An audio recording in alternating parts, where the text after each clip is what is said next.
Welcome back to Real Talk episode probably like 3. It's It been should be. It's been a minute. It should be 3. Yeah. you've been in a coma for the past 2 weeks. We're on Real Talk 4. Me and Rocco had Huh? to me and Jimmy had to make an episode up.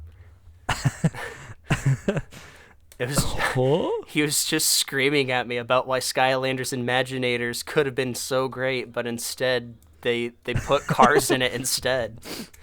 Ah. Um. What was it? For those who don't know, me and Jimmy are doing a series soon about Cringelanders. And Cringelanders? I had to learn everything about Skylanders. At Did- least the first game. Did he do that thing where like he explains, but he gets into like he over explains everything, and so he'll go like trying to explain the lore, but then he'll end up just explaining Actually? like the meta of the meta behind each character, and like he'll No, go he- into the history of the development. He actually didn't, which Oh, I actually don't really? like people who do that. He didn't because he wants me to go in blind, because he's going into Giants blind. Oh, okay. Yeah. Plus, I could just watch Scott the Woz. I've already seen that video. So did you not grow up playing Skylanders? No, here's the thing. I knew people who played Skylanders, but I Right. just, personally, I thought they were cool, but not cool enough to pay like $50, you know? Fair enough. I grew up thinking Skylanders were badass, but I just didn't have a Wii growing up. Like, I didn't get a Wii until, like, the Wii U was starting to get phased out and they announced the Switch. Ah. That's when I got my Wii. See, I never got a Wii, but I had a Wii U. That was my first, no, my first console growing up was a GameCube. Oh, Fucking dope. shoot. Dude, I'm sad about it. I don't have it anymore, but I also lost a game that's very valuable. And I had Paper Mario: The Thousand Year Door, oh, shoot. and that fucking hurts. But not that I would sell it, but I would totally like legally pirate it, not pirate, legally dump the ROM, Right. just so I can have like my own actual ROM for it, so I don't have to fucking download it off the internet, you know? So the GameCube was your first official console. Yes. That's what's really funny But- about that's really Uh-huh. cool because my first actual like game console, because like I don't count the TV plug and plays, those things, they're Oh, cool, they definitely I helped had- form my I had them, and I also had bootleg plug and play that had NES games on it too, so. the TV plug and play that I had, I think it was a Bandai Namco TV plug and play, and it just had like old Namco like ROMs on it. It had Mrs. Pac-Man, it had like some sort of Dope. shooting game, it had Mappy. Mappy was cool, and it That's also dope. had Galaga. It was a pretty cool little one, and that was like my first TV plug and play. But my first actual console was a refurbished NES system. Oh. And so me and my family, like growing up as a little kid, as a kid in a place in Northern California. I'll cut that out. Don't worry. Yeah. Growing up in my hometown, me and my family weekend nights, because as a kid I'm not allowed to play video games unless it's the weekend. We call it family game nights, and we would all sit down in the living room on our CRT TV in the early 2000s. We plug in the NES and we'd play a shitload of Super Mario Bros. 3. And it was cool. It was really neat. But yeah, that was my first console ever. My introduction into gaming wasn't actually consoles or plug and plays. I lived in a very dog shit town, so the only thing we could do for entertainment was watch dollar movies. Or when I say dollar movies, I mean they had theaters that would sell tickets for $1, and they had all the good movies. It's just like weeks later, back when people stopped caring about them, is when Yeah. they would release them. So either we watched that, or we would go to roller skating rinks. And I moved around a lot, but I guess my personal own hometown is somewhere in West Texas, which is the countryside. Whoa. And they have a roller skating rink in one of these bitch ass towns, and they had Galaga, Pac-Man, I think Galaxian, but I never played it, so I only played Yeah. Galaga and Pac-Man. They had Teenage Mutant Ninja Turtles. They had a skee ball, The Simpsons, and that's all I remember. So they Oh. had classic, and then there's another roller rink. So it's either, if I wasn't in West Texas and I was in North Texas, there was another roller skating rink I would go to, which Right. had Dig Dug, Mappy, Donkey Kong, Pac-Man, Galaga. It had that, but it was the only cabinet they had. Yeah, the classic arcade, Mhm. yeah, staples. Okay. And then at home, I'm like, well, I want to play these games at home. My mom's like, here's a plug and play. So I had Right. a plug and plays of games I didn't know about, really. Now, I know them now, Yeah. but I never realized how obscure this plug and play was. There's this one game, I don't even remember it. It's just a ninja game. Like, I just don't even know what it is. Is it called Legend of And Kane? I could search it up, but it's like really 8-bit. It's really old. Oh, okay. And then there's this other game. I don't remember what it was called, but I played it recently. You're a line, and you try to go from one corner to the other while dodging like a projectile. And Huh. you try to create boxes around the stage. And then I got better plug and plays. I had more iconic games, but I grew up on the arcade. And then my mom was like, "Oh yeah, you're old enough to where I can trust you with this, and you won't break it. Your father left you a GameCube." And I said, "Huh." So I played it, and I played the shit out of it. And then I got a DS, and then I got a Wii U, and then I have the Switch. And then now I dropped consoles. I use the Switch, and I still might have my Wii U. But I'm now mainly game on PC. But I have I kind of grew up on Nintendo consoles, so Mhm. yeah, and arcade. And to this day, my gaming habits are still play console games on computer though now, but play console-like games on computer, emulate console games. Yeah. Sometimes play PC games, and then go to the arcade and play some good old rhythm games. Right. When I initially got access to like the internet and stuff, like the very first thing I would do is I would look up websites that would let me play NES ROMs and stuff in the web browser. Because as like a 10 or 11-year-old, I didn't know anything about emulation and stuff. I didn't even think that stuff was possible, you know.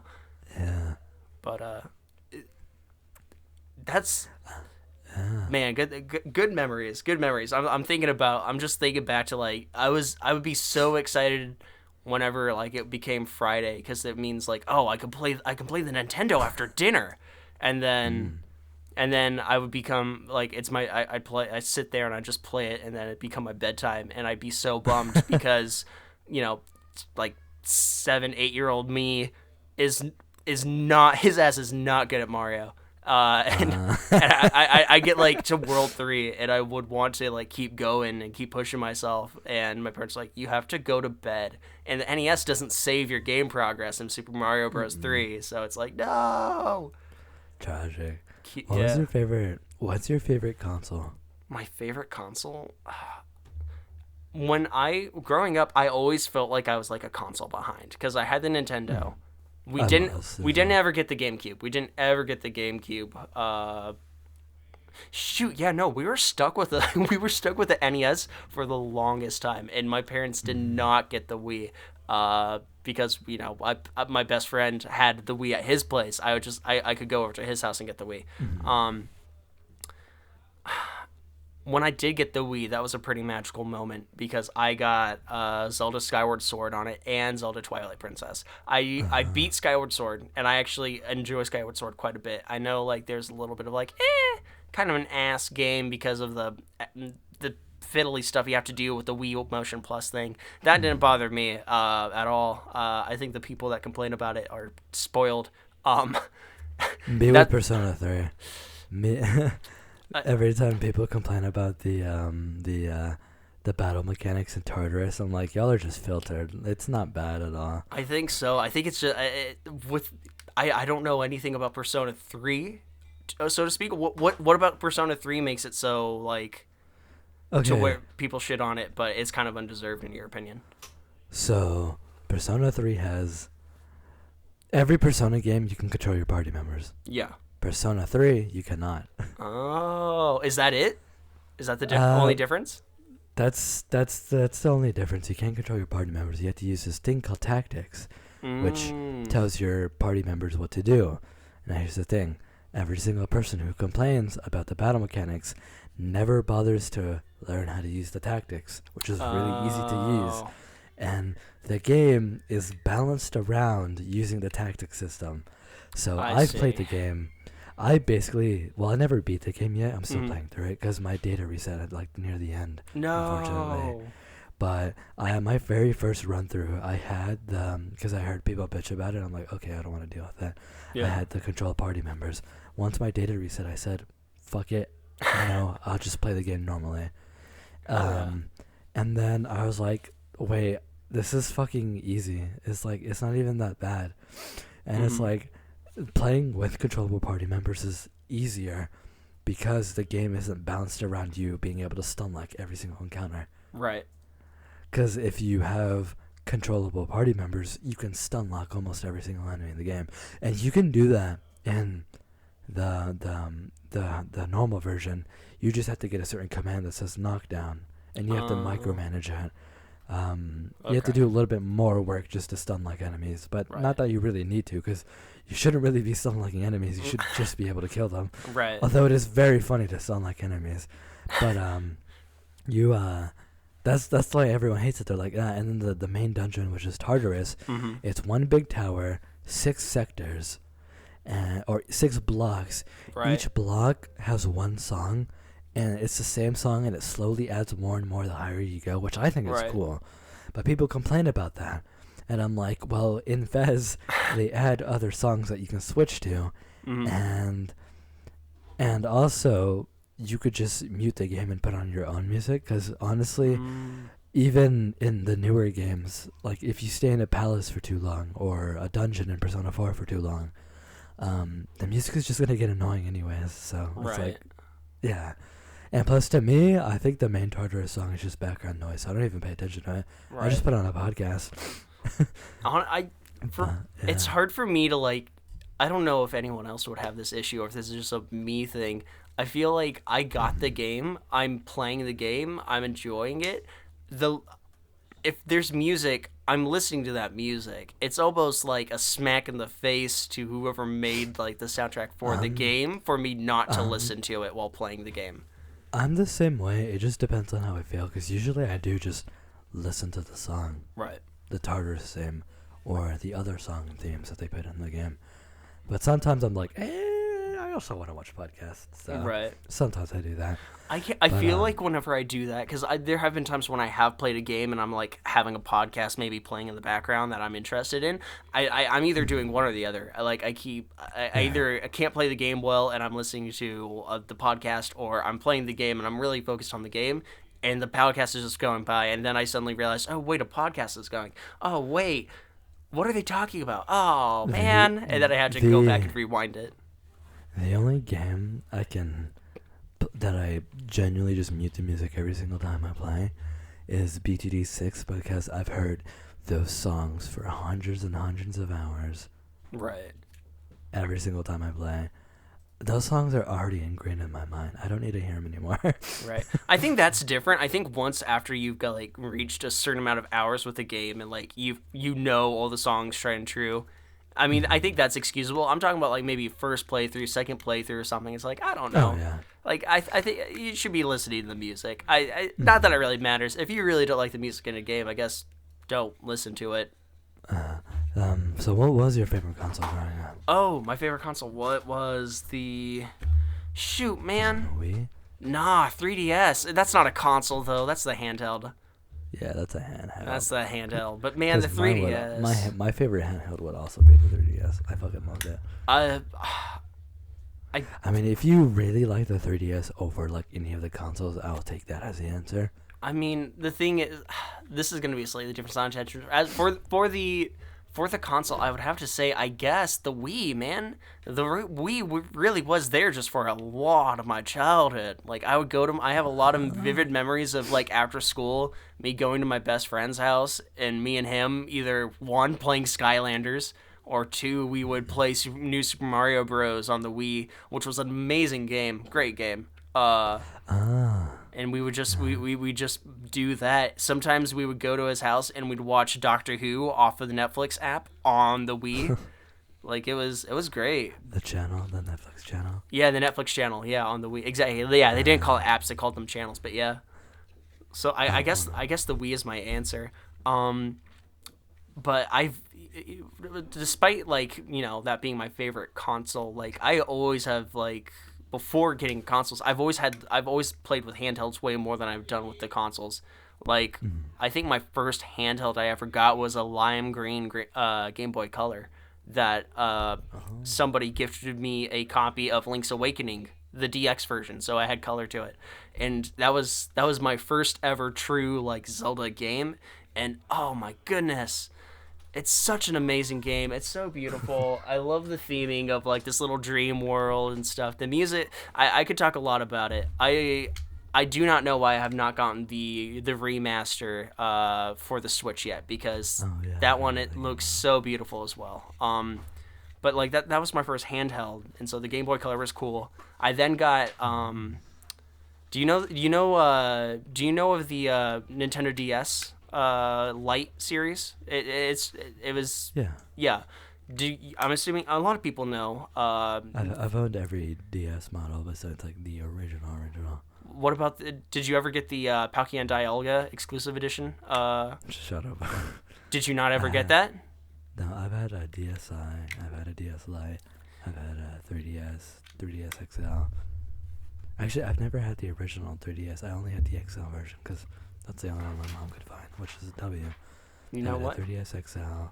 I've never had I've never had a 2DS, but I never had a new 3DS. But recently, I bought a new 2DS XL. So, right. Yeah. My favorite my favorite handheld would be the 3DS, but my favorite console would be the Wii U. Yeah. Only because that got me deep into emulation. Oh. I hacked my Wii U, so I played all the new games, but I hacked my Wii U, put an emulator in it, and that's how I experienced all the old games that I fucking love to this day. Hell like yeah. NES games, SNES games, Game Boy. I don't like Game Boy that much. GBA though, Game Boy Advance. Game Boy Advance. Game Boy Advance has some amazing games. Have you ever heard of the game Golden Sun? A lot of people heard of it. I guess it's not as obscure as I have that emulated on my 3DS, legally emulated. I don't know. Nintendo's not gonna do shit. Anyways, I emulated and modded my 3DS to get the Golden Sun on there, and it's been pretty fun. I've been playing it a little bit. It's a cool little RPG. Highly recommend it. Emulators on my 3DS. I haven't done it yet. I also Rocco Jimmy helped me get Wario Land 4 on my 3DS as well. I've been playing that. Great game. I need to figure out how to do the emulators because I haven't done it yet, but I did mod my 3DS recently.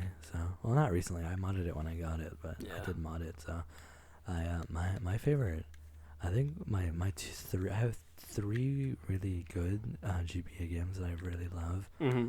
My number one favorite Game Boy Advance game is Mother 3. That game is amazing. I have yet to play Mother 3. I have yet to play any of the games in the Earthbound series. Okay, here's what I did. I played Mother 2, Mother 3, and then I tried to play the first game. Dog shit game.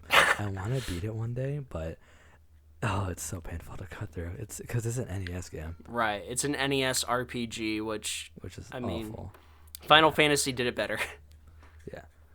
I mean, it's a parody of Final Fantasy, to be fair. Right. Yeah, but that's my favorite. Another one, I love Metroid Fusion. That game is so good, and I want to talk more about Metroid, but I think Rocco wanted me to save that for whenever he comes on. Absolutely. I'm more than fine with that. Only thing I'll say about Metroid is I never really got into the Metroidvania, and I think that's just because I think my first Metroidvania was for the Game Boy Color. It's the Metroid 2 Samus Returns, and I had the Game Boy port, and that game I had no idea what I was doing. I was like, man, this game kind of sucks ass. Well, Metroid. Okay, here's the thing. Metroid 2 is a Game Boy game, and also I fucking hate Metroid 2. That game sucks ass. Well, I beat it. That game is so bad. Well, they have that mod. I think it's called Another Metroid 2 Remake, and it makes Metroid 2 like a really good game. I think, or at least it improves upon it immensely. Trust me, I've played AM2R. I just hate Metroid 2. You're not a big fan of Metroidvanias? No, I love Metroidvanias. Oh, I just hate Metroid 2. I hate Metroid 2. It's a bad game. The premise, interesting. Execution, dog shit. Now I need to play AM2R because I'm pretty sure I've played AM2R. for a little bit. I think it was pretty fun, but I hate like normal Metroid 2. Right. I'm not even gonna buy the quote unquote buy the remake that they made for the 3DS because it's Metroid 2 and it's bad and I hate that game. They remade it through the 3DS? What? Yeah, it's the big Metroid game on the 3DS. It's the reason why we have Dread. Really? Yeah, and it's Samus Returns and it's a remake of Metroid 2. Oh. Yeah. I haven't Apparently paid it makes it attention. better. It apparently makes the game better, but it's still Metroid 2, so like go fuck yourself. But if you didn't like Metroid because of Metroid 2, I don't blame you because that's my least favorite game of the series. Because I'd rather play the original, and I'm not a huge fan of the NES version of Metroid 1 either. Right. But my favorite but the favorite game I was gonna say is Metroid Fusion. I fucking love Metroid Fusion. That is a really good Game Boy game, and I guess also Zero Mission is really good. I hear for that a GBA lot. games. I hear that a lot about Metroid Fusion just being a really great Metroidvania game. Metroid game in general. That's crazy because it used to be the other way around. Back Really? when I got into Metroid, everyone was like, "Oh, Fusion's dog shit." What it might be is when I was more what do you call it? What's the word? When I was watching Twitch a lot more often than I used to, I would watch this one speedrunner Oats and Goats, and I think he was speedrunning Metroid Fusion, and maybe that's where I got that from. Because again, I don't know much about Metroid, so I just kind of assumed, oh, that's Oats and Goats guy. He's speedrunning this game a shit ton. It's very mixed, not because the story's bad, but it's the gameplay. Now, some people love Metroid 2. I mean, Metroid 4 or Fusion. I love Metroid Fusion. Right. But some people are like, I hate the beacon system. It ruins the game. It ruins the exploration. I hate that you can't explore the sectors freely. I hate that you can't do this and that. I'm like, but it's a Game Boy game, and honestly, with its limitations, it works super well. And you technically can go back to the sectors. It just has to be at the very end of the game. Right. Even then, there's not much to do in the sectors once you leave them. So I think the pacing is really good, and I like that whenever you do go back to sectors, it's full of like the SAX sections. Like those are some of the best parts of the game. It reminds me a lot of like the Zero Mission. The end of Zero Mission is literally just the SAX sections of Fusion, which is you have because in Zero Mission I don't know if it's a spoiler to like a billion-year-old game, but it's like it's where Zero Suit Samus comes from. Oh. And it's basically it turns Metroid 1. Once you beat Metroid 1, you instead of leaving the planet, you crash land somewhere else, and you go into a Chozo ruin without your suit, and then you have to escape, and you don't have a suit, so all you have is a taser that stuns enemies, and you can't kill anyone, and it's a stealth game. Oh, and shoot! You die really easy. And the SAX sections in Fusion, because in Fusion takes place after Super Metroid, where you I don't know when it takes place. No, it takes place after Metroid 2, because I think Metroid 2 canonically is like the third game, because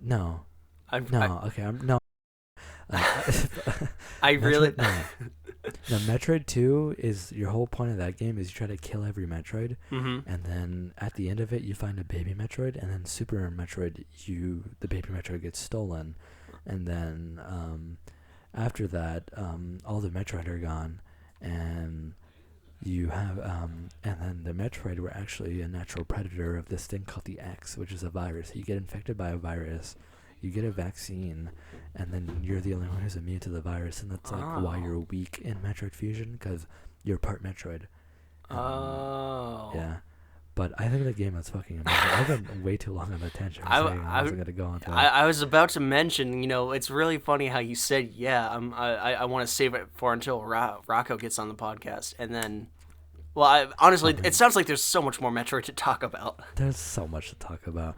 But another GBA game that I fucking love is Castlevania Aria of Sorrows. I fucking love that game. Is that the one that's also kind of like a Metroidvania in a way? Yeah. Is that the one where you're like climbing up the tower, but like you can kind of go whatever path you want type thing? And like you get the ability of like taking abilities from the other monsters in the castle? Yes. Yeah. So So like the beginning half of the Castlevania series, it was more of like an arcade game, Yeah. and then eventually that took a shift. Same with Metroid, it also like came out around that time probably, Yeah. and then they both became Metroidvanias, which is why Metroidvania means Metroid and Castlevania, because they both have similar gameplay styles Yeah. or similar premises, different styles and how they execute it. I kind of prefer how Castlevania does it more, Yeah. but my first ever introduction to Castlevania and a game I actually was able to beat was Aria of Sorrows, and canonically speaking, Aria of Sorrows is the second to last game because the newest arc of Castlevania before they canceled the series was Aria of Sorrows and Dawn of Sorrows, and Oh, really? I adore this game. I think the story is very good because I know the entirety of the Castlevania story, and I think it's cool. It's such a good game. It's so fun to play. Everyone's like Symphony of the Night is the go, and I've never played Symphony of the Night, which I need to play for sure. But also like play Aria of Sorrows if you're into Castlevania. That game is fire. I'll have to try it out. I have been playing this one game. I don't know if you've heard of it, called Blasphemous, and that is a Metroidvania game, and that has like the theming of like penitence and like Catholic like flagellants and stuff. If you guys don't know what these words are, flagellants was this era in like Catholicism and stuff where like people sought that like for forgiveness or proper penance for your sins, you had to like not self mutilate but self harm yourself pretty much, and they had these flails and stuff, super wacky wild stuff. History is neat and also really weird and crude. Anyhow, Blasphemous is based kind of in that setting of Catholicism and like just Europe in general, and it's a really badass game. And so I've been playing a little bit of that here and there, and it has been turning me back onto the back into that genre, and it's been cool. Any game with pixel art, with really badass pixel art and gory kills is gonna get my attention. I feel like then Castlevania would be right up your alley. I like big monsters. That's one of the reasons why I know of like that game, because it's like, oh yeah, you get to fight skeletons and death and shit, and also they have kind of pretty badass pixel art. So I guess we'll go more into depth whenever Jimmy goes on to on the Real Talk, because I have a feeling we'll talk about that for a really long time. But I forgot to say this. I never mentioned this when we were talking about consoles. Also, growing up, because I didn't really own any consoles until my Wii U. Yeah. But I played on my family's Wii before, like every once in a while to get to play on that. Yeah. But also, my mom used to go to this fitness center, and for some reason, they had an N64. So as a kid, every single time my mom went to work out, which is pretty regularly, I would go to the kid area, and I would just play the shit out of Super Mario 64. Did you ever get to experience the McDonald's with like the little Yes. Yeah. That's how I first initially got into the GameCube. I played Sonic Adventure. I've played and I think I played Battle for Bikini Bottom. Those are the only two games I remember playing. I didn't ever get a GameCube as a kid, but I do remember at least once or twice going to like a McDonald's in like a area up in Northern California, and they had that little section of the 4 GameCubes with the controllers. GameCube, yeah, the best era of Yeah, Mac. only like one of them worked, and so all the kids were kind of crowding around it. But when I got to play it, like I remember playing Pokemon Snap and I think Sonic Adventures as well, and it was like, yo, this is cool. A lot of people's McDonald's had Melee. Mine never had Melee. What? Yeah. Dude, that would have been dope. I probably would have gotten me into Smash. If I played Melee in McDonald's, I definitely would have. If that at that age though, I was like, Super Smash Bros. That's not Mario, and then I probably wouldn't have played it. Yeah, but Battle for Bikini Bottom fucks. Unironically, that game is fire. And so Sonic Adventure. That game was fun to play at McDonald's because I used to go to McDonald's pretty regularly just to play. But okay, it's weird. My McDonald's, they got rid of it, and then for some reason there's this era after the GameCube era where they all had like these little like wall tablets. What? Yeah, at my McDonald's. I don't remember any of the games besides the fact that they had Zuma Deluxe on it, which that game fucks because I have it on my computer. But it had Zuma on it, which that's like an old PopCap game, but no PVZ, unfortunately. Zuma, Yeah. Zuma Deluxe. What is Zuma Deluxe? I feel is that the one with the frog and like the different colored circles and balls? Yes, the different colored marbles of the frog where you shoot it and you try to break chains until it gets Yeah. that is exactly what that game is. So good. I remember playing that a little bit. Yeah, but I kind of grew up on everything because when I was really young, I did the arcade and consoles. Mm-hmm. But whenever I was in middle school, that's also when I had like my Wii U and everything. And Yeah. Unfortunately, I no longer had a DS when I was in middle school because all of them broke and I couldn't afford anymore. No. Because at the time there was only the new series. I'm like, I'm not gonna buy another 3DS, which I mean I don't regret because I think that would have been a waste of money. Mm-hmm. But because instead I saved up 2 years for a Switch. But I also had a shitty laptop, so I got into PC gaming pretty early on. So like, there's a decent part of my childhood that was also like a pretty big PC gamer. So I've always been into Nintendo and PC, and even to this day, even though I'm more into PC now, but like, I definitely was always into PC because my Steam account and my library is really old. Mm-hmm. The very, very, very first games I bought was the PopCap bundle, which has Zuma Deluxe and PVZ. Because I remember growing up on with the computer, going on my mom's Dell laptop, opening up a Wild Tang. Which, if anyone doesn't know what Wild Tangent is, because either they're too young or they never had a Dell laptop, Wild Tang or Wild Tangent is a online. It's an online game library like Steam, except you can't buy any games. You buy tokens to play games. What? And you would get a free token every day. So every single day I would play Plants vs. Zombies. Hey, there you go. Holy shit.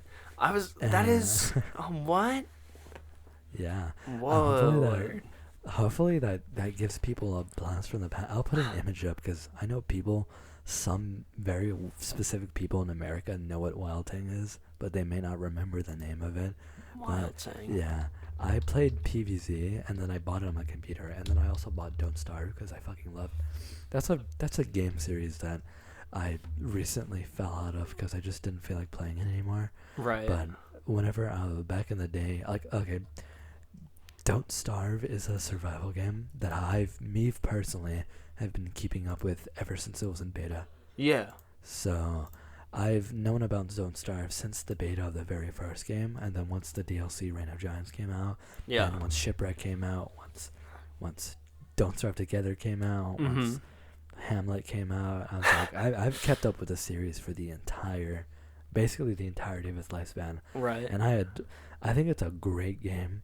Too bad Don't Starve Together fucking is annoying to play with people because Oh, really?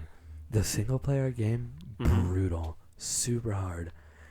The multiplayer game, over time it's gotten easier, but also a lot of the features they're adding are just kind of weird Oh. and don't really make sense, and a lot of and they also reworked every single character. Oh, So, really? Slowly over time they've made the game like a lot easier. It's still a great game. Like, if you're ever gonna play Don't Starve and you want to play the Reign of Giants DLC, which is like what you should do, because no one plays the original game without DLC. If you're ever gonna play Reign of Giants, play Don't Starve Together because it has more content. I just wish I'm just kind of weirded out how some of the updates are going. Because the game is getting a lot easier, and then the new characters they added this guy named Wartox, easily the best character in the game. He can heal. Every time he kills someone, he gets a soul. He can heal, and he can teleport. Oh. Which is ridiculous. In a game all about just trying not to get stun locked by enemies, it's busted. And the fact that you can heal for a game where you're trying to survive, healing and teleporting is insane just to have. Right, because it's a top down. It's top down. Like yeah. I love Don't Starve. I didn't want to go on a whole tangent, but that was one of the very first things I picked up on my computer as well. I bought those two like around the same time. I think like a day apart. But That's I bought cool. Don't Starve Together, and all the DLC for the first game, which I should get back into the game. It's just really hard, and I'm probably so rusty that I'll probably suck at the game. Because I wasn't really Right. even good at it back then. Like, Mhm. if you get me on, like, the multiplayer version, I could probably survive. Yeah. But, like, back then when I played the game, I was pretty bad at it. Like, I could make it to, like, maybe a little bit past winner, which is, Right. like, further than a lot of players can. Mhm. Because once you make it past winner, you can basically survive the whole game. But, Okay. Like that's 'cause the it's- that's the skill cap kind of like that's the Mhm. hardest it's gonna get. Winter is, I mean, kind of. It's winter. Each season besides autumn is really easy. If you ever want to get into this game and you ever buy it, or I ever buy it for you, we Mhm. can play and I can teach you everything, because that is just a fun game to play. I It's have been very hard receiving to- a lot of free games lately from individuals. Beef recently bought me Black Ops 3, and we've He been bought playing everybody Zombies. Black Ops 3. Yeah. Yeah, which was very kind of him. Very kind of him. Too bad I'm not really big into shooters, but I still play the game. Don't get me wrong, but I'm not that into. I'm not that Right. into shoot. I kind of realized, okay, so whenever I got my computer, I'm like, oh, I'm gonna learn all these shooters and try to Mhm. get into them. Turns out I really only like CS:GO. Is that your shooter of choice then? That's my personal shooter of choice. I've been playing the game since middle school. I Oh, don't like shit. COD that much. I like zombies, but even Yeah. I think that's a little too complicated sometimes. I like the simpler maps. Yeah. There's a like- bit of nuances to zombies, COD zombies. Yeah, I was more complicated than I remembered it being Yeah. back in the day. But I like COD Zombies. I don't like regular Call of Duty, and I don't care enough about the series to play the story. Yeah. So I like Zombies. I don't like Overwatch. I like CS:GO. I don't like Valorant. I respect the game, but I also don't like it at the same time. And it's on my computer, but I need to delete it because it's just taking up storage, because I'm not going to play the game. Dude, I downloaded Valorant. I played like 3 matches. Very nice people when I played. They could tell that I was new, and I played for a little bit. But every single time that I went on to play Valorant, I needed to like download or like update my launcher and Yeah. shit, and it took forever to download. And so then I couldn't play it. I was like, you know what? Screw it. I also hate the anti-cheat for Valorant. It still bothers me that it's on my computer, so I really want to delete Vanguard Yeah. and Valorant. I need I'm to going to do that. I need to uninstall Epic Games Launcher. When I turned on my PC, Epic Games like gave me a notification. I was like, wait a minute. I thought I turned your notifications off. Fuck you. You're gone. Oh, that's literally what happened to me like not too long ago. Yeah. I only use Epic Games because they used to give out free games during the pandemic. Mhm. They gave out free games. I have GTA 5. Never will touch it, but I have it. It's there. It's there. I only use Epic Games Launcher to play Fortnite. And I don't like Fortnite. I only play it ironically. I've spent the most out of all the shooters I've played. I spent the most in Fortnite only because it was funny. Right. I know that Fortnite for a long time has been given shit. I haven't really played it, and I don't really care to. But also at the Here's same the time, I don't really care anything about Fortnite or Here's Epic the thing. Games. It's a good battle royale. Mm-hmm. I just don't like battle royales. I see. Yeah, like if I was gonna play a battle royale, it would be Fortnite, because Fortnite is legitimately a good game. Mm-hmm. I just don't like battle royales. Because thing about PUBG is it's very hackery. Like there's so many hackers. I don't like the gun. I mean, I like the gunplay of PUBG more than Fortnite. I hate Fortnite's guns so fucking much. They're so Right. bad. I also don't really like the build. Okay. Maybe I also just don't really like Fortnite that much. I like playing it with friends casually. I don't like how the guns shoot, and I don't like the building. Right. I don't want to Oh. learn building. I'm not one of those people who are like, oh, building makes the game unfun. Well, I do think that, but Well, I remember that's when 'cause- they introduced like a no build mode, and I remember that Yeah, garnered a yeah. lot of people back into Fortnite, and said honestly, it's really good without build mode, and a lot of Yeah. people were enjoying it. But here's the thing: it's because people got good at building, and Mhm. people were really annoyed that people were good at building. See, that's not why I don't like building. I don't like building because it promotes a certain gameplay style where everyone wants to camp. And that's my issue with Fortnite as well. Is a lot of people want Right. to camp, and it's very boring. And I'm like, for a battle royale, you sure do camp a lot. But also, but I don't care that people are good at building and can build the entirety of Tilted Towers in 1 second. That I respect, because that means you put an effort into the game to learn it. Right. So I Yeah. respect it. But I don't like the mechanic because I think it makes people want to camp a lot. At least back when I played, which was like season 2. But I'm not a huge fan of Fortnite or Battle Royales. I never really got into it. I think PUBG was good, but it's just I don't know why I don't like PUBG anymore. I just don't like. But for some reason I didn't like PUBG anymore. And then same with Fortnite. Right. Didn't like Fortnite. Before I even got into Battle Royale, I used to do Minecraft with my friends. Hunger Games? We would do no, not Hunger Games. We would do Ultra Hardcore. Oh shoot! Which is basically, if you don't know what UHC is, it's everyone starts at the same point of the map. They go off, and then you restrict the map slowly over time. You collect resources, gather resources, and then over the span of maybe an hour or however your timeline is, you slowly have to get back to the point. And it made sense because we were playing the console version, so the map you get when you spawn in is the entire world size. Yeah. And it's not that big. And No. me and my friend, it's not that big at all. So we would just go in, and then at the middle we would all fight. And I remember I used to do that a lot, and I used to do Minecraft Hardcore a lot, and Hunger Games, or the battle mode on Wii U. And I just got burnt out from it. So Battle Royale being a whole genre kind of similar to Ultra Hardcore in Minecraft, except kind of lamer because you're not gathering everything yourself. You're just getting guns and it's more simplified Ultra Hardcore, which I was really tired of Ultra Hardcore. So why would I want to play the simple version of it? So I was like, not my genre. I think But also Minecraft was my first PC game. Yeah, I think that's my first actual PC game. That just popped in my head, but I said also, but I wasn't gonna say anything after it, so I don't know why I said that. Oh wait, yeah. Here's an interesting topic. Here's the main topic that I was actually gonna bring to you today. Oh, absolutely, yeah. Okay, so for the past week, I said on I think St. Patrick's Day, I got bored. I said, wow, I quit my job. I'm learning bass guitar, and that is all I'm going to do. What else can I do with my life? And I said, man, wouldn't it be great to understand what the fuck these VTubers, what the fuck the songs I'm listening to are saying? I just want to visit Japan one day and not fucking be confused. So I've been on a journey to learn Japanese, and my god. It all makes sense now. Nihongo Joe's, no, I'm playing. My fucking brain is okay. I already told you about this. I initially got the idea from watching this dude. His name is I think Levi Kiva or Leva Kiva. I don't know. Yeah. I showed you his channel. He does a lot of videos of him trying to learn shit, and he also did a series about learning Japanese, and he's been doing it for over 4 years now. Yeah. And I really like the way he did it because I'm like, he just me for real, kind of. So I was like, why can't I do it? So I did it. I watched all of his videos multiple times, and I said, I'm going to do it.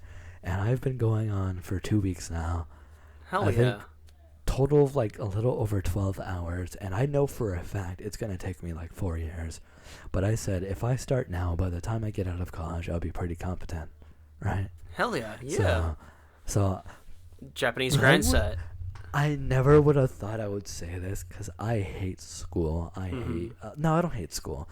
I hate learning about I hate English is easy as fuck. Right. I don't like the classes because they make me try to learn grammar and shit. And I never liked spelling. But holy fuck, learning a language is so interesting and cool.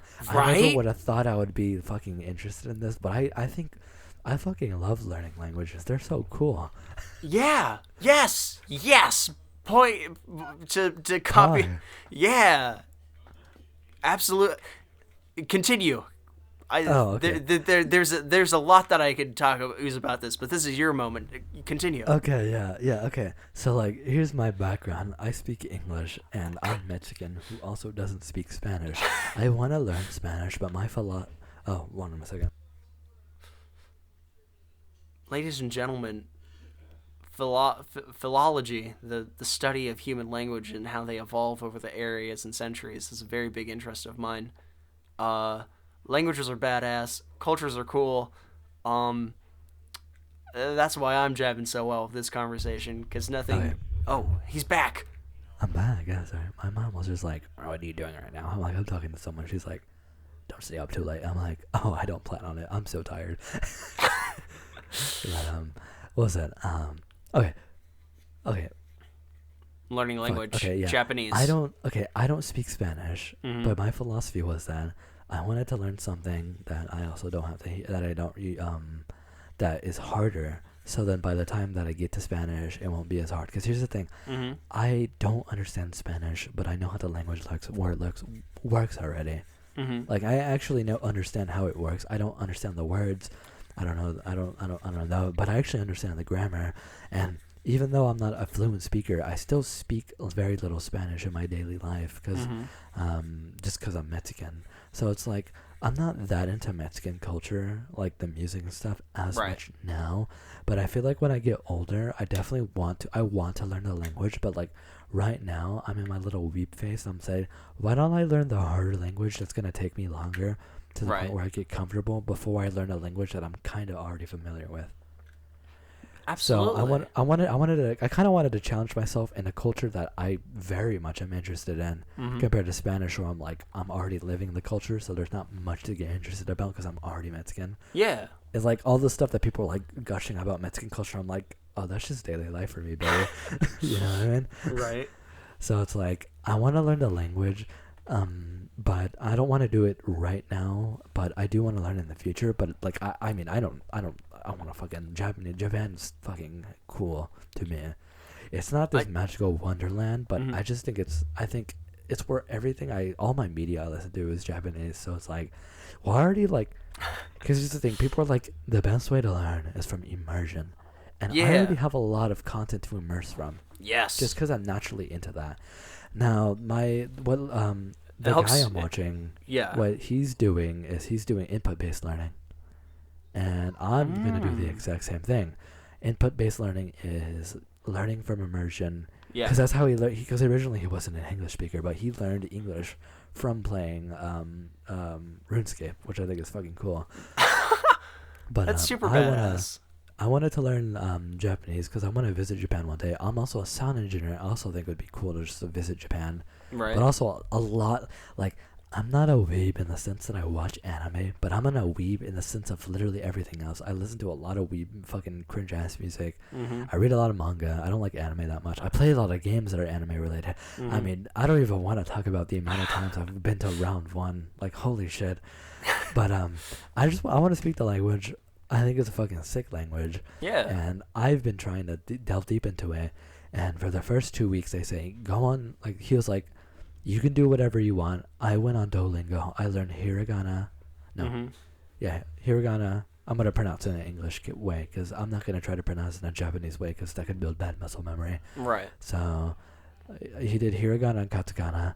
Mhm. And I just finished 2 weeks, and I now officially understand hiragana and katakana, which I never thought I'd get that far. Hell yeah. So I've been because I follow a lot of Japanese artists. And Yeah. I open up Twitter, I read the name of something. I may not understand what it means, but the Mhm. fact that I was able to read it, I was like, oh my god. The character clicks. The characters are clicking. It just clicks. I'm like, this doesn't look like gibberish anymore. Hell yeah. Like I don't know. I've had this feeling in music where like I learned a hard music concept that I've been struggling on, Right. and the moment it just clicks, that feeling you get. I had that with reading the hiragana and katakana, and I was like, went on Twitter. I was looking at artists. I saw someone make a Blue Archive artwork, Mhm. and then it said like the character's name. It was like Arisu, and I was like, I can read it. What? It makes sense. It's making makes sense. I can read their name and it makes sense. Well, no way. I felt so cool. But now I am doing this thing called grinding the fuck out of Anki, which is a flask. It's so there's this thing called the Core 2K60 deck on Anki, which is a flashcard deck that will teach you 6,000 Japanese words, the most common 6,000 words. Oh. Oh shit. And essentially, if you learn about 3,000 words or even 6,000, which I might just do the full 6K, you can start doing this thing called immersion. Well, you can do immersion at any level because it's always going to be helpful. But you can start doing immersion, and there's this thing called sentence mining where the content you immerse in. By the way, immersing is like listening to the content with proper subtitles, like watching anime with Japanese subtitles, listening to music with Japanese subtitles or without subtitles, playing games in Japanese, playing this and that in Japanese. Yeah. And it's called immersion, and it's also called getting input. When you get input, that means you're learning how to read and listen to language. And doing output is writing and speaking a language. And you don't want to do early output because you'll develop bad muscle memory, which is why I don't like how. This is why I don't like how schools teach it, because schools teach it where they want you to do input and output. That's also why I don't like Duolingo. Right. Today I have not done Duolingo at all. I'm gonna do Duolingo so I can say 17, just so I can get that cool number going on, or 14 or whatever. Right. 7 plus 7 is 14. But Duolingo, once you reach a certain stage, it stops helping. It gets way more, I guess, bad, and you start to see the faults of Duolingo. The further on you get. So I got to the point where I'm like, I'm fine. Duolingo taught me all the characters. I don't need to continue doing the lessons because the way the lessons are structured, I personally agree that are pretty bad.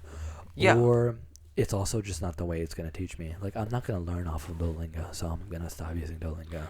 Which is why I'm using Anki now. But go ahead. Oh, I was just going to say one thing that I want to learn Gaelic eventually. I want to learn Scottish Gaelic. On my grandmother's side, I have some Scottish heritage. And this teacher, I think it's Learning Gaelic with Josh, is the YouTube channel, and it's this Gaelic teacher, and he was explaining about what acquiring a language is, and how acquiring a language, how a lot of language classes in high school and stuff in the U.S. in particular, they try to teach you like the grammar and how the sentence structures work. The grammar, yeah. First and foremost, grammar, but not vocab. Exactly. And they try to teach you how the sentence structures work, and then they teach you the words to fit into that sentence structure. But that's exactly how I learned Spanish, and I still don't understand it. But the thing is, inherently with language, like as a child or as a kid, when you're acquiring a language, it's exactly, you learn the words and then you figure out how to form those words into a sentence. Yeah. Language acquisition versus language learning. Yeah. Really interesting stuff. I've gotten a lot of resources to learn the language, but also just about language learning in general, and it's super fascinating. It's such a cool topic, but personally, I'll link everything I talk about. If you ever want to get into Japanese, I would recommend you check out the Leva Kiva. I can't remember the name off the top of my head. His YouTube channel is phenomenal. He makes it seem possible whenever I see him do it, you know what I mean? Yeah, it's inspirational. Yeah. He also has a series about renovating an entire store and turning it into his house, which I think is cool. Oh yeah, that's right. You were telling me about him. I still have yet to take a look at his YouTube channel, but he does sound super interesting. I haven't checked out the cobbler stuff yet, but I still plan on doing it. Cobbler? Oh, he's teaching himself shoemaking? No, the cobbler show thing. Movie. The Thief and the Cobbler. Yeah, no worries. But language.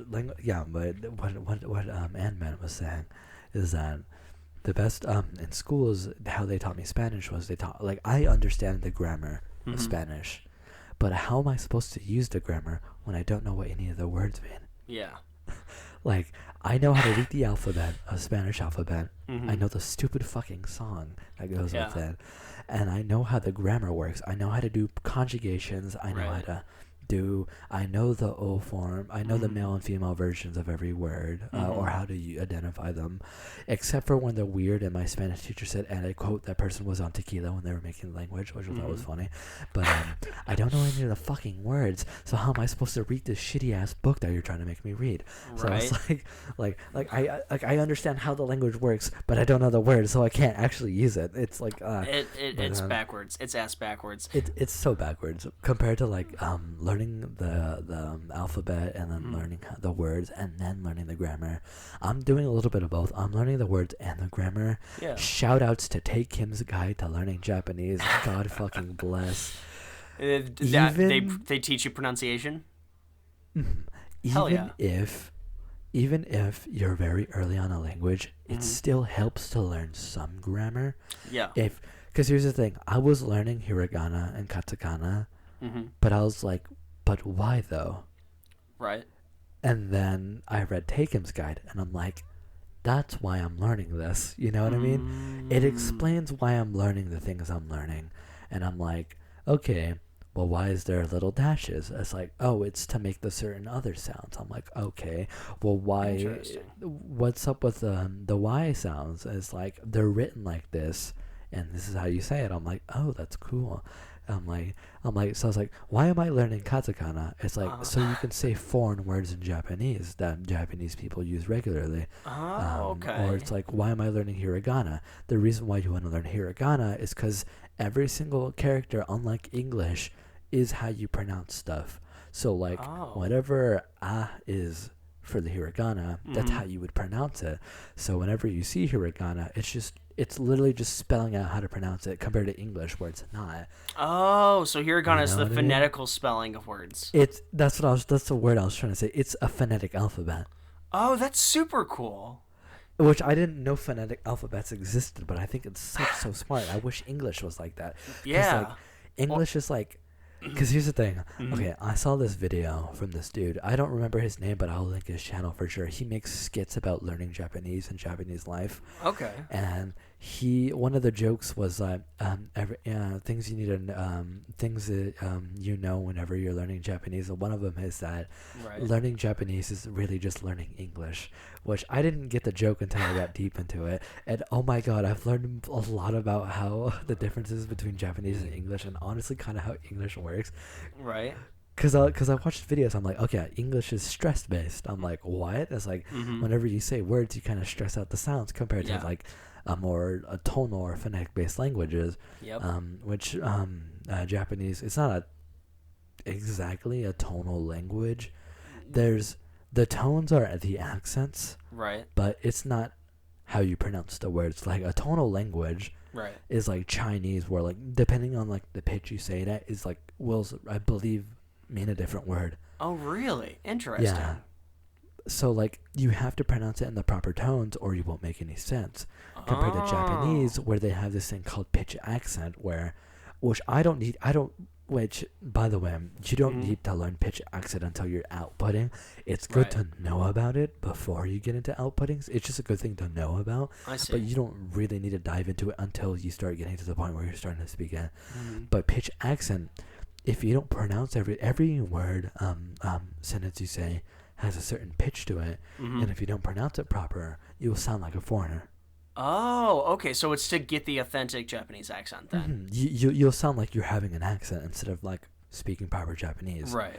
And if you don't pronounce the proper pitch accent, you're just technically speaking, you're not speaking the language right. You know what I mean? Okay. So it's like it's a really advanced concept, but Right. he also had like I know that dude also does like because he's got kind of his specialty, his pitch accent. Okay. But he also makes really funny skits, and I'm like, but he made that joke about learning Japanese is more really learning English, and I'm like, oh my god, I get the joke because it's like I'm learning these languages and I'm comparing it to my own language, and I'm learning a lot about the differences between my own language because some of these concepts that I didn't know existed, like phonetic alphabets, make so much sense. I wish we had that. It's bridging. I mean? It's bridging. Your knowledge of the two are finally coalescing to where you're starting to understand these like a little bit more complex language jokes about another language and their comparisons. That's super cool, man. Holy shit. Nice. I guess the biggest piece of advice I received about learning a language is to it's not expect the unexpected, but like either embrace or accept not knowing everything. Right. So right now, because a lot of people would be like, okay, I know what these characters means, but I can't get the word. Like I was doing Anki today, and I was learning words. Right. I was learning how to say, I want one thing, two things, three things, four things, five things, 6 things, 7 things, and 8 things. I was also learning the kanji for 1, 2, 3, 4, 5. I'm not going to pronounce it in Japanese because, again, don't want to build bad muscle memory. Right, but 1, 2, 3, 4, 5. Also, the kanji for 4 has 2 different pronunciations, which I'll say it's yon and shi, and I hate that because it's the same character. And the only way to tell it apart is by using the extra context in the sentence, except I can't read the sentences yet because I haven't learned enough words. So it's going to be confusing until I get to the point where I can read the sentences and use the sentences to help me understand the context behind it. When you say that the letter 4 has, the number 4 has... The kanji character. The kanji character. Are you talking about like as in the number 4 and then the word like I made this for you? Is that what you're talking about? Okay. No, okay, so kanji, so Japanese has this thing, so its 2 phonetic alphabets is hiragana, katakana. Yeah. But it also, fun fact about Japanese is that they don't use the space bar. I mean, they do online probably, right. but like whenever you spell out stuff, you don't really use the spaces at all, or like punctuation. Right. Instead, you kind of like say new words. Now, I don't completely fully understand this because, again, I haven't gone too deep into grammar. But I'll probably learn this on Takem's Guide. Right. But the way sentences are structured is it has hiragana, it has kanji and katakana. Right. And the way you'll tell words apart is by doing that, by having hiragana, kanji separating the words, and then also with katakana as well. So it's like it's just one big string of text. Which is a no-no, which is like kind of a no. Well, there might be like punctuation that I don't know about yet, but I'll probably learn about. But there's like but it's like different from English because like if I type you, I put a space and then I say R and I have a space and then I put cringe. I'm like, there's 3 different words because there's a space between it because our language is written with spaces in mind. But I don't think theirs is like they kind of have like a different system on how they do it. So you need to know the kanji for it. And what kanji is, it's actually Chinese characters. Oh, okay. So it's Chinese characters that are placed in Japanese language. Yeah. Okay. Because if you're gonna type in Chinese, you would use the Chinese characters only because they don't have any other alphabets. But in, well, it's not that I know of, for, I guess, Mandarin and Cantonese, because those are the only 2 Chinese languages that I know the names of. Because, by the way, fun fact for anyone listening, Chinese is not a language. Yeah. It's a bunch of languages. Yep. Which is very cool. But, shout outs to Xiaoma for teaching me that. Very cool YouTuber. But it's like, the kanji character for 4, I don't know how, I can't type it out because I don't have a keyboard I can type it out, and plus I don't even remember the symbol yet. But for my Anki, it's the same character means 4, like the number 4, except, and it only shows the character, except one of the cards, it's yon for 4, and the other one, it's shi. And I'm like, but I can't tell, and the only way I'm going to be able to tell is by reading a sentence and understanding it. And people are like, because kanji is like really hard to understand, and kanji can be read and have multiple different meanings and have the same character for multiple different meanings. Okay. And the only way you can tell it apart is by having context behind it, and eventually once you get good at the language, you'll be able to tell how to read the specific kanji by the specific context. And I'm not at that level yet, so I'm like, this is kind of annoying to deal with very early on with this letter, because I have the exact same flashcard with the same meaning, but 2 different ways to pronounce it. Right. And 2 different ways to use it. But it's like, that's only one bump in the road, but that's what I'm saying about, I'm accepting that I'm not going to understand this until like, maybe like 2 years later. Right. Yeah. Same with immersion, where it's like, I know for a fact, especially since I don't know 3,000 words yet, or I don't know 6,000 words yet, I'm still not gonna be able to understand most of these words, probably for like a good year. Yeah, I was gonna say before I start understanding basic Japanese, but I'm accepting that, so I'm not gonna get frustrated over it. But normally, if you don't have that piece of advice, you would probably get frustrated and give up. But that's the best advice I was given by multiple YouTube channels, saying that embrace and accept not being able to understand and know everything. Right. Because eventually it'll just click, and I'm like, okay. Yeah, because with Japanese in general, like it is considered like one of the harder languages for an English speaker to learn, right? I believe it is the hardest language for an English speaker to learn. Right. And I Yeah. mean, I don't know if this correlates at all with like the difference between Eastern and Western culture at all, but it does seem that like with Japanese culture, just initially learning about it, like its culture is a little bit there's a lot of cultural divides between Western and Eastern culture in regards to like Japanese culture. I think, like, I could be wrong, or I could just be pulling this out of my ass. But is that not the thing, right? Like, Yeah, culturally, we're very different Mhm. from the average Japanese person, yeah, like the average American, the average Japanese person. Mhm. Because, like, well, because, like, compared to how we speak and how, like, Right. Japanese people speak, like, you can speak very casually to a Japanese person, or you can speak very politely. right, There's the ways of saying words politely, and there's ways of saying it impolitely, and Yeah. kind of like to certain ways. You can say a sentence that means the same thing, but there's a polite way to say it. There's a casual way to say it. There's a way to say it to your family. You know what I mean? yeah. And The it's like- speech it's a- it's a- levels. It's a different culture, Yeah. different expectations, and it's like learning a language is only one step Right. to a bigger goal of understanding of culture. Yeah, Because absolutely. immersing yourself in learning a language is only like one step into learning the culture. Like truly Right. understanding a culture is embracing it Yeah. and just kind of like putting it into your daily life and also practicing it. So like, here's something we don't do: we don't bow Yeah. every time we say something, or not say something, but like talk to someone formally. We don't bow to them. Also, this is okay. We preface it here's- with like Mr. or Mrs. or something Yeah. like that usually. Yeah, and we talk very casually. Yeah. I believe there's an entire. I know there's polite forms in Japanese, but there's an entire. A lot of people don't know this, but like the way that official people talk and like how the presidents talk, there's an official English dialect for it Oh, that most really? people don't use, of just really formal English. Huh. And it's not hard to understand. It's just it's like the way you pronounce and enunciate your words is different. Really? But the average Joe doesn't care about that, and Right. the two most commonly used dialects of English is just regular English and AAVE. Yeah.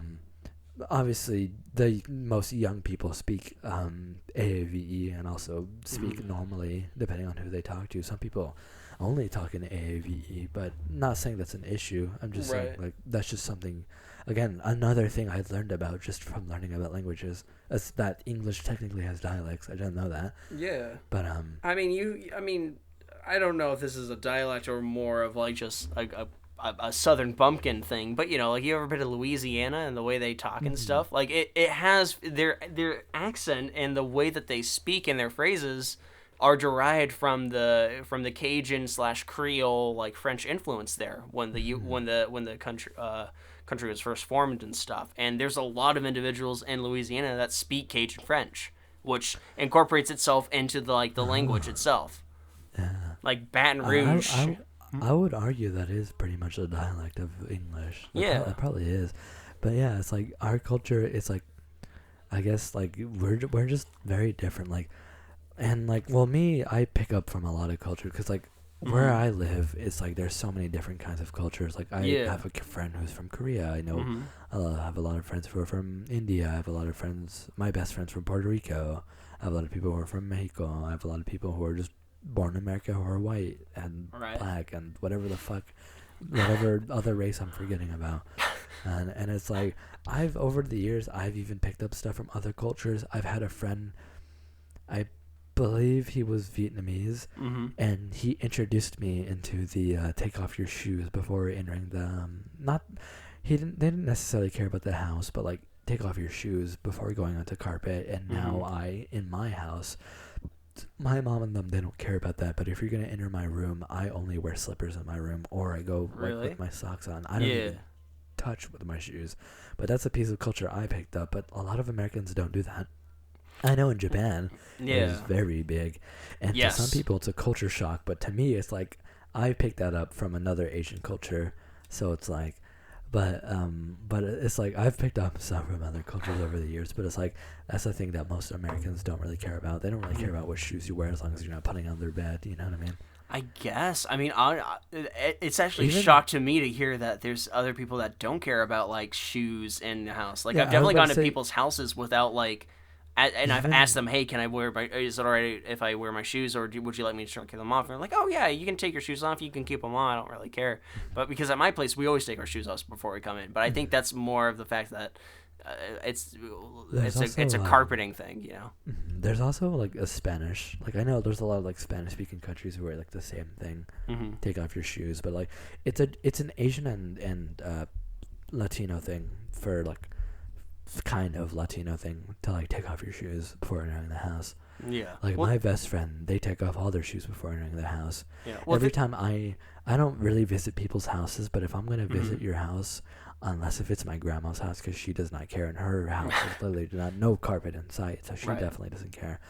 But I even then I always just I don't even bother to ask. Right. Just naturally just take off my shoes because I'm like I'm not gonna wear like in carpet. I don't know But if like the taking off your shoes thing is in Latino culture stems from Asian culture, but there has been a lot of Asian culture influence in like South Spanish speaking countries, like in South America and stuff. I can't remember what the era was called. It's when there was immigration. It pretty much like the U.S. for a time shut off immigration to Chinese and Japanese immigrants and stuff, and so they re-immigrated down into South America. And so in South America, and like countries like Peru and stuff, they made their own culture. They made their own little communities there and stuff. And so if you go into Peru today, you'll see that in like Peruvian cuisine in particular, like there is like a lot of like Chinese and Japanese influence. that's Ceviche. cool. Ceviche is the culmination between like seaside food in South America and Japanese sushi, and Ah, like there's stuff like that. They in Peruvian cuisine and cooking, it's called I think they call it chifu, which is it's a cuisine type. It's a Peruvian slash Chinese fusion mix. that's cool. I have a Peruvian cookbook in my kitchen at the moment that has just a shitload of like recipes from like like the nation of Peru. Third generation Peruvian is my heritage and stuff, and it's just really cool. But yeah, I'm just kind of curious about that because I know at least with food, Asian culture has like it has assimilated very Yeah. well. I don't know with anything else like livelihood and stuff, but it's interesting to think about. But yeah, but going back, like every culture has like different, especially like comparing like English, like American people, Mm-hmm. and maybe even the English, like British people or like British. European people compared to like the Asian side of cultures is like pretty different.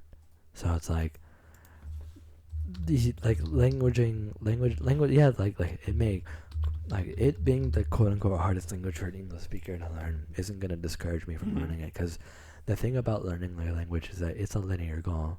You at the end will always achieve fluency if you put in the time to do it. Mm-hmm. It's not like math or like like engineering or something where like you can invest time into it and you might not just be able to do it, or like Yeah. being an athlete, like you can invest so much time in being an athlete, but like eventually your body will either skill cap you or you'll get kept in skill and you don't want to do it anymore, or you just won't be able to do it. And there's some things that I can't do, but language learning is, well, it will always be a linear thing of you will reach fluency if you put in the time no matter what. So it's like, yeah, quote unquote, maybe the hardest language in the world for an English speaker to learn, if that's true, but I'm gonna learn. You're gonna learn it anyways, if as long as you put in the time to do it. But so that's why I don't really get bothered by that kind of stuff. Also, Yeah. I've gotten deep into jazz, and I've never had my ass handed to me so much in a field I'm familiar with. So honestly, I'd rather get my ass kicked in something I'm not familiar with than something I am familiar with, which is music. Because Right. getting my ass kicked in music hurts. But I never realized how little I knew about music until I told my private lesson teacher, hey, I wanted to be a jazz musician. He says, oh boy. So, It was like- did you recently get schooled on jazz? I did improv. And I said, Mm. improv is, my teacher, funny enough, described jazz improv as learning another language because it is so different from regular music, and learning music is simple enough, but learning improv is like you have to learn so much on top of music just to even understand it. At its very core, you Yeah. have to know scales, and I had to know scales on an instrument that I wasn't too familiar with Right. because I had to do this on my one of my many secondary instruments, being the trombone. Mm-hmm. So I didn't even know my scales. So we've been grinding out scales, but I remember my very first improv session with them, my very first few improv sessions. I was like, I don't know how to improv. I can only do it off the root of the chord, because Right. for improv you get chord changes. Yeah. So it's gonna tell you like play F major, Mm-hmm. then change into B flat major or B major, and then change it to C, and then change back to F, Right. and then play it over this track, make it play it over this blues track, and that's the chord changes. Because like for improv, people think you're just playing random notes. By the way, I would stand by this. Jazz is so much harder than regular music. And if you're one of those musicians who thinks jazz is a lower form of music, go fuck yourself. You're coping. You've never dived deep into jazz enough. But it really is kind of a brain dead take to just kind of like look at a genre that historically has just been like a very. There's a lot of people who think that. Yeah. It's weird to I don't know. I feel like I've always known. Oh yeah, jazz. That's some crazy ass shit. You have to like. Yeah. You have to have a doctorate to be good at jazz, almost. But not really really, do. but you know. But here's okay. So improv is like people don't know this, but like there's rules to improv. You cannot play random notes. Oh really? At all. I figured you're not supposed. Yeah, you're not supposed to just do. You know. If you play whatever. random notes, you will sound so bad. Right. You would get booed off the stage, like just flat up, straight up. You would get booed off the stage. Essentially, you need to understand your scales, because you're going to use scales to improv. Right. Your scales, there's different kinds of scales. You're mainly going to be using like major, minor, and mixolydian scales. Yeah. What is a mixolydian scale? I'm familiar kind of with major and minor scales and stuff, but what is a mixolydian? Is that like in between, or is that like its own crazy it's a can of worms? major scale, but you lower the seventh note, I believe. Sorry, I'm trying to. I can't. It's late at night. Yeah, no, I absolutely. can't remember the top of my head, but you lower. It's either the fifth or seventh note. I cannot remember for some reason. Usually I would remember this, but Right. for some reason I can't. But one note is lowered, and that's a mixolydian scale. Interesting. There's also a blues scale as well, but those Yeah. are the main things you gotta know. You gotta know what the symbols mean for the chord changes, and you gotta know what scales to play. And the chord changes, do I play the major scale? Do I play the mixolydian scale? Do I play the minor scale? Do I play whatever the other fucking scales are? Do I play diminished, half diminished, whatever the fuck is the ninth note, flat or sharp? Do I lower it, raise it? Do I lower, raise this? Am I playing a major 7th scale, or am I going to a 9, 11, 13? And none of this, and you haven't even touched on the fact of what keys you're playing in, or if there's even a key change in the music. I am still talking about scales. Yeah. You know what I mean? Like, Yeah. I haven't even not talked about scales. Like, if I was in the F major scale and I saw, like, a chord change that said F, M7, I'm like, okay, F major 7. But if it said 9, I had to play the 9 notes in that scale. It said 13, I had to play 13 notes. If I had to lower one note, it's going to tell me in, like, this marking. And I literally just learned what the markings meant this week, because I told my private lesson teacher, hey, can you teach me what the markings mean? But okay, back to but before that tangent, my very first improv session was that I was like, I don't know how to improv, because we were doing it. I'm like, I can't even. It's like I only know the roots of the chord to play it, and the roots are like the very first note you start with. Yeah. That is the root. The root of the chord is the first note, and he says, "Oh, you only know the root of the chord. Well, let me tell you something. You can improvise only using the root of the chord." And I said, huh? He says, yeah, let me show you. He did a full solo using the root of every single chord. So it was F, B, and C. He played those notes only. All he did was change the octave to be higher, normal, or lower. And he made a pretty damn good solo using 6 wait, 1, 2, 3, 4, 9 notes total. 3 notes total. Right. And just changing the octave. And I told him immediately after that, I'm like, I literally just got skill issue. Like, you literally just fucking skill gaffed me right there. You showed me up, and it made me see the light of day. I was gonna say, like, playing the roots of all the chords that are in a song, wouldn't that almost kind of be similar to a bass line? I'm not too familiar with music or jazz or just music in general. I just fuck around with a stringed instrument in my bedroom for an hour or two a day. If a bass line is just a bass melody.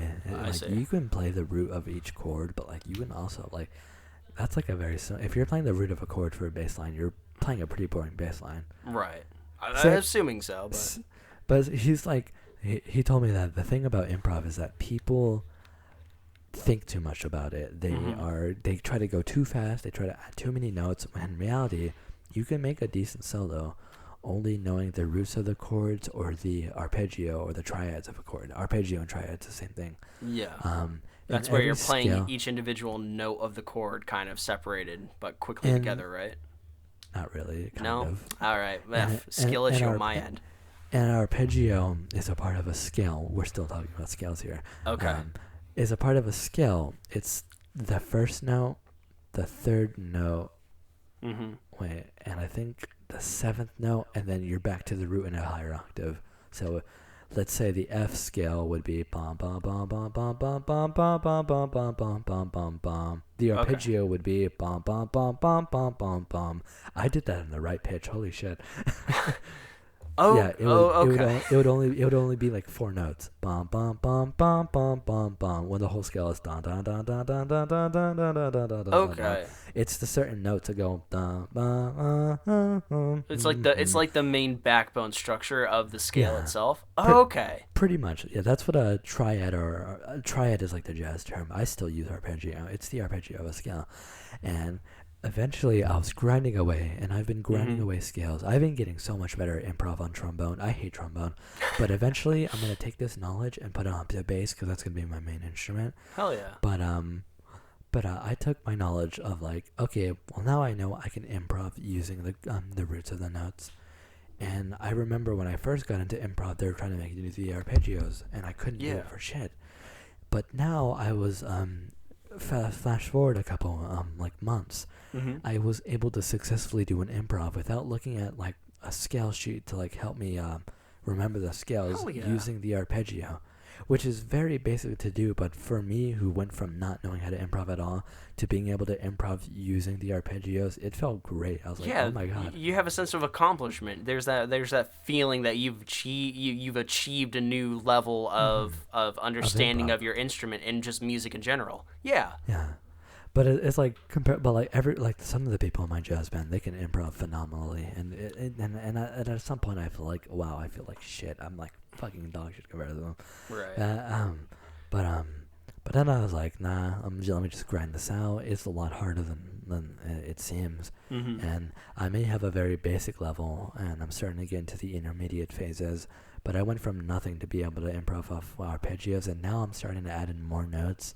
Hell yeah. To each scale. So eventually I'm getting to the point where I could use a full scale, and I might be able to improv. I might be able to improv using F major, B, I think it's B flat major, and C major. I might be able to completely improv of that using 7 notes, which is honestly really all you need. Right, because different keys and scales and stuff are used in different types of music in general. Yeah. Like, And people might ask, like, hey, why do you need to know this to improv? And the reason why there's rules to improv is because improv is about self-expressing. It's like, oh, if I'm going to self-express, why is there rules to it? The reason why there's rules to it is because you need to make it sound good. there needs to be a method to the madness. There's a method. Yeah, it's the method to the madness.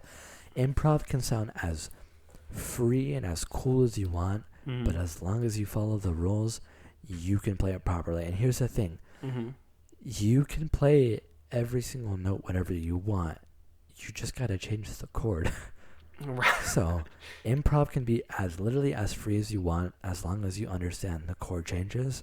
You can improv and it will sound good. Because if you improv in the wrong chord, then it'll Right. sound wrong. Because it's like, and it makes sense. Because like, if the piano is playing like an F chord Yeah. for like 2 measures. They're like bum, bum, bum, and you improv in like the key of E.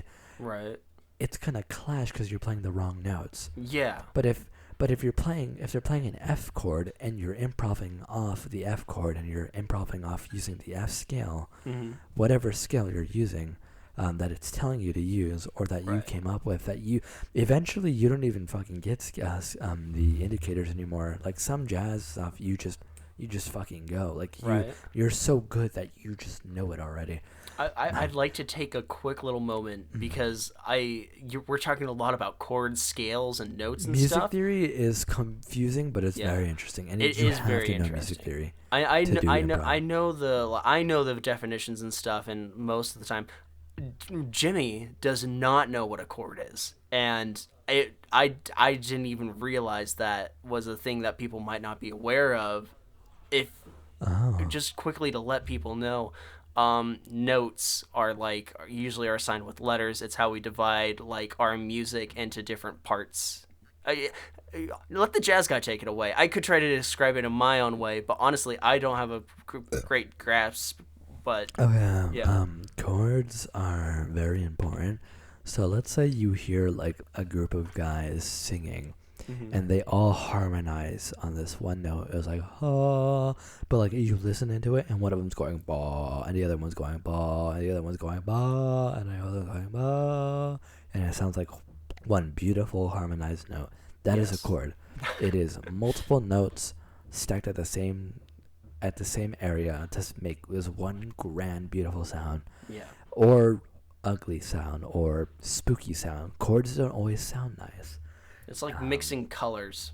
Yeah, you're adding notes on top of each other, and it's making like this big resonance. And it sounds like cool, Mm-hmm. but so like if you hear like a piano go like bum bum bum bum. If you ever listen to piano play, it's playing multiple notes in one spot Yeah. because it's playing a chord, and a chord is just multiple notes stacked on top of each other. Yep. Like like I'm not gonna, because here's the thing, I'm not gonna act like I'm a god of music. I haven't gone into college yet to study music yet, so Mhm. I'm not a professional at all. I'm only using the knowledge I've learned over the years and my understanding of music theory, which in the grand scheme of things is very small, which is what I was Right. talking about.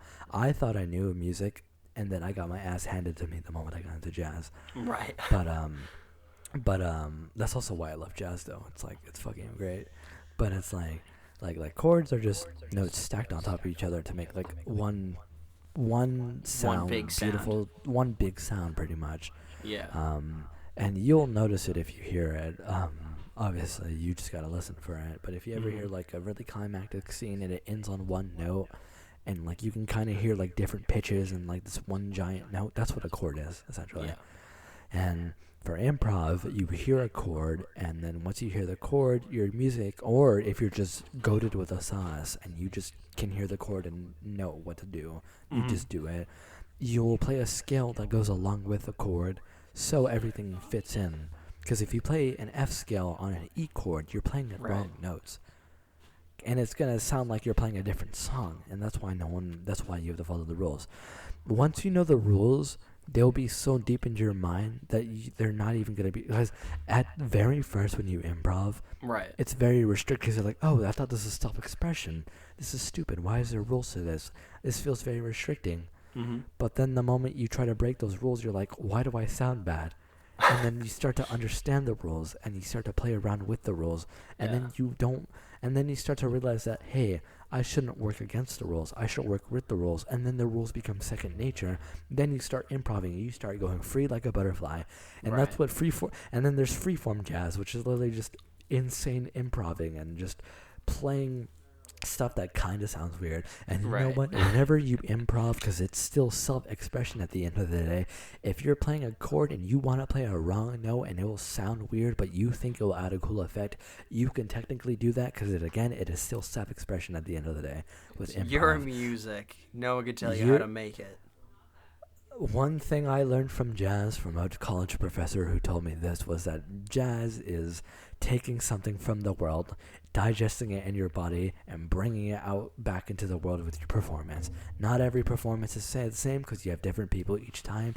Each time you're taking in something and you're bringing something new to the world. That is what jazz and that is what music is, and that philosophy has made me fucking willing to learn how to improv, because I used to hate improv because I was like, this is restricting, I don't know how to do this is too hard.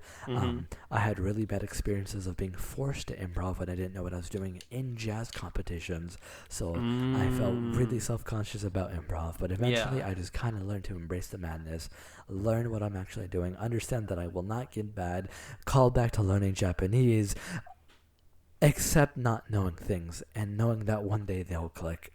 That is the philosophy I had with music and that I had with Japanese. Well, I mean, learning music and learning a language are almost incredibly similar, right? Again, my teacher said learning jazz improv and learning jazz theory is like learning another language. So it's all coming together. Everything comes together. I'm not. Do you have anything else to say, or do you want to end it here? Because this seems like a pretty good spot to end, huh? This has been a really great. I honestly haven't had too much to say just because I'm not too experienced in the world of jazz and music, but it's been very, very nice to just hear you gush about the learning about jazz. It sounds like it's been a great week for you, man. Today I came home. I was so tired, but I wasn't tired because I was exhausted. But I am a little bit exhausted, but I was tired. But I stayed after school today, and my assistant band director was teaching me how to do the bass, and he was saying, I was like, hey, why is this happening when I play? He's like, oh, you're not doing this, this, and this. And he's like, whenever you do this, you should do that. I'm like, oh. So I came back learning how to play bass better, and now I understand the bass a little bit more. And then this Monday I learned more and more and continuing learning more about improv. And then today I also got my ass kicked because we're playing this song called Pineapple Pole, and I have to play it on the euphonium, and I'm going to have to play in front of a live concert, and the song is a grade 5, which is insanely difficult, and it's a super hard, challenging song. So I've been getting my ass kicked left and right, but not in a bad way, kind of. It's been challenging. My dick. It's been a very challenging week, but not in the sense of it being challenging as in hard. Challenging as in I'm learning a lot of new things on top of learning Japanese. It's been a whole struggle, but honestly, I'm finding a way to balance it, and I've been having a pretty good time learning music and also learning improv, which is why I also went to go to college for music. Fuck yeah, man.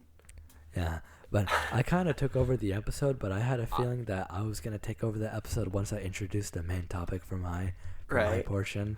I no complaints here. Into it, but don't feel bad for not talking, because honestly, I expected to take the wheel on this one, because this was like the first major topic I've been waiting for talking about, because I'll be honest with you, I've been keeping this a secret from a lot of people about me learning Japanese. Mm-hmm. Oh yeah. The only person who knew was Jimmy. That's right, because I think once, very briefly, like towards the end, it was cut in the first episode of Real Talk, you were talking about how it's not good to let people know about you learning a language because it can actually hinder your ability to further learn the language. And that's exactly what I was doing. I hinted at it, but I'm not even sure. I think I was starting, I was just about to start around that time too. So yeah, I was I've been keeping it hidden. My mom doesn't know about this. None of my IRL friends know about this. The only other person that knows about this is my best friend, and the only reason why I tell him is because I will force his ass to Japan, and he wants to go to Japan with me, but he does not care about learning the language at all. He speaks Spanish. It's not that he doesn't care about the culture. He's like, I don't got the time for that. and we made a deal that if I take him to Japan and I can translate for him, I'll take him. We'll go to the Gundam store and I'll buy him Gundams. We'll buy Gundams. Is this the same friend that just bought a shitload of Gundams recently? He bought 3, and during we were hosting a competition. We were both at the light studio, and the entire time he was building a master grade Death Scythe Gundam. the entire competition. The mad lad. Building. The mad lad. He was doing that, and I was playing Blue Archive. We have an interesting relationship. Yeah. That's I'm gonna call it wraps here. I hope Absolutely. you enjoyed this real talk. I got real deep into this one. If Look up you ever jazz. Just look up look jazz. look up jazz, I hope I inspired you. If you never want to learn jazz but want to learn an instrument, it's really not that hard. The first instrument you learn will always be the hardest, but hey, after that, I've learned 3 instruments. I'm about to learn 4.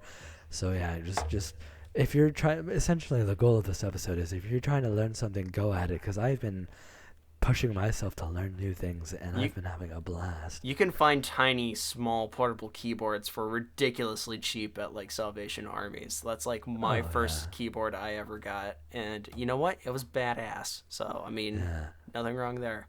Challenge yourself to learn something, even if you think you won't be able to do it, because you might learn something, you might like it. But other Absolutely. than that, um, uh, you want to 3, 2, 1, and say the thing? Let's try to actually, yeah. Let's try to actually sign off this time. Three, two. Yeah. Oh Okay. wait, what was 1. our? Wait. What do we say again? Keep it real.